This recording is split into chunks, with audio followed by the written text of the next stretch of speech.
Apa itu arti syubhat? Syubhat itu kerancuan pemikiran, pemikiran yang rancu, yang tidak benar, terkadang ditampilkan seakan-akan kebenaran. Tampilkan seakan-akan kebenaran. Contoh, saya pernah membahas di internet dan juga ceramah tentang tidak boleh menjadikan tanah-tanah sebagai berkah, ada kuburan, kemudian diambili pasirnya, dan ini kebiasaan orang-orang Syiah. Kalau mereka di kuburan Husain, mereka mengatakan tanah yang ada di kuburan Husain karena ada Husain di dalamnya, maka tanah tersebut menjadi tanah berkah, bisa untuk mengobati penyakit. Ini orang-orang Syiah seperti itu. Akhirnya ini diadopsi oleh sebagian saudara-saudara kita. Mereka ngambil tanah kuburan wali ini dibawa pulang. Ini semua tidak benar, tidak ada dalilnya. Bahkan ini khurafat. Saya kita khawatirkan sarana kesyirikan, ya, karena para ulama telah mengingatkan, Imam Nawawi, Imam Al-Ghazali melarang mengusap-usap kuburan, meskipun kuburan Nabi sallallahu alaihi wasallam, apalagi selain Nabi sallallahu alaihi wasallam. Kemudian ada orang bantah, dia pakai syubhat. Dia bilang, bukankah Nabi di antara cara ruqyah Nabi sallallahu alaihi wasallam adalah mengambil air liur, kemudian diletakkan di tanah, kemudian tanah itu diusapkan di tempat luka atau tempat sakit dengan berdoa, ya, Bismillahi dengan tanah kami biriki ba'dina yushfa saqimuna, ya, dengan tanah kami, dengan air liur sebagian kami, maka disembuhkanlah orang penyakit di antara kami. Jadi kata mereka, lihat tanah ternyata bisa, ini dalilnya sahih. Tanah berarti berkah karena dijadikan obat. Ini saya katakan dalilnya tidak benar. Ini syubhat contohnya, ini namanya syubhat.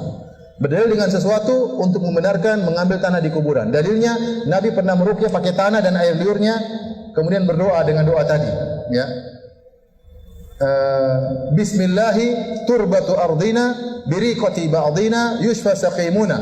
Yang artinya dengan nama Allah, dengan tanah kami, dengan air liur sebagian kami, maka disembuhkanlah orang yang sakit di antara kami. Itu doa Nabi, kemudian diusapkan kepada tempat sakit. Saya bilang ini dalil tidak benar. Ini namanya syubhat. Ya, karena ya kalau kita mengatakan berarti hadis ini menunjukkan tanah itu berkah, maka liur juga berkah kalau begitu. Ya, liur juga berkah karena dalam hadis tersebut tercampur tanah dan apa? Dan liur, ya. Ini yang pertama. Berarti liur juga berkah. Kalau gitu saya kumpulin air liur kasih sama orang, ya, karena berkah, ya. Karena ente bilang ini dulu tanahnya berkah. Jawabannya tanah tersebut tidak berkah dengan sendirinya, tapi bercampur dengan air liur disertai dengan doa. Maka jadilah apa? Berkah. Dan itu tanah sembarangan, dimanapun boleh. Kenapa ente mengkhususkan tanah kuburan? Paham atau tidak? Jadi menggunakan dalil tidak pada tempatnya, itu namanya syubhat. Itu namanya syubhat, ya. Contoh, seorang mengatakan boleh seorang melakukan bid'ah, ya, karena Nabi membenarkan orang sahabat-sahabat bikin bid'ah, Nabi biarkan. Bilal ditanya, apa yang buat engkau masuk surga? Kata dia, tidaklah saya solat, tidaklah saya berwudu kecuali saya solat. No, ini Bilal bikin kreasi bid'ah dan Nabi membenarkan, berarti boleh dong bikin bid'ah, ya. Kita katakan tidak benar. Yang pertama, dari mana kamu tahu Bilal yang buat kreasi? Bisa jadi Bilal pernah dengar dari Nabi sebelumnya, kemudian Bilal menceritakan, saya ini setiap habis wudu saya apa? Salat. Contoh, Nabi mungkin mengatakan kepada seorang, saya mendengar engkau di surga. Apa yang buat kau masuk surga? Apa amalan yang paling kau andalkan? Saya berbakti kepada orang tua, wahai Rasulullah. Apakah berbakti kepada orang tua karya dia? Tidak, tapi mungkin dia pernah dengar dari Nabi sebelumnya. Tidak ada nas tegas mengatakan ini karya Bilal. Tidak ada. Paham?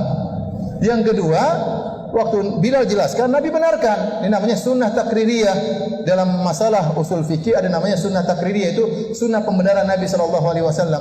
Karena terkadang sahabat melakukan sesuatu Nabi benarkan, terkadang sahabat melakukan sesuatu Nabi tidak benarkan. Nah, sekarang orang berdalil dengan ini, Nabi sudah meninggal dunia, bebas dong. Yang tukang pembenarannya siapa? Sekarang sudah meninggal. Paham, di zaman Nabi ada sahabat yang berkreasi dibenarkan. Kalaupun ada yang salah, ijtihad sahabat ada yang dibenarkan, ada yang disalahkan oleh Nabi sallallahu alaihi wasallam. Nah, kalau kita berdalil pada yang Nabi benarkan saja, ya semua orang sekarang nanti bisa bikin bid'ah dong. Tukang pembenarannya sudah meninggal dunia, siapa? Nabi sallallahu alaihi wasallam. Ini namanya dalil tidak pada tempatnya. Sehingga dengan memahami seperti ini, boleh orang bikin bid'ah selebar-lebar, sebebas-bebasnya. Kita mau bikin sholat 3 rakaat setelah maghrib, sholat 3 rakaat setelah isya, kenapa dilarang? Coba kalau saya bikin kreasi saya, boleh atau tidak? Kenapa tidak boleh? Kan Bilal bikin sholat 2 rakaat setelah wudu. Boleh atau tidak? Sekarang saya bikin 3 rakaat setelah isya. 6 rakaat deh, biar antum boleh. 6 rakaat. Boleh atau tidak? Tidak boleh. Sekarang ada orang 2 rakaat setelah sa'i. 2 rakaat setelah tawaf ada. Ada orang Indonesia bikin 2 rakaat setelah sa'i. Boleh atau tidak? Enggak boleh. Itu berarti ente nambah-nambah umrahnya Nabi. Nabi tidak ada 2 rakaat setelah sa'i. Oh, kan boleh kita berkreasi, bila lagi berkreasi Ustaz. Akhirnya orang bebas seperti ini. Ini ngawur namanya. Ini namanya pendalilan yang ngawur, ya, tidak benar.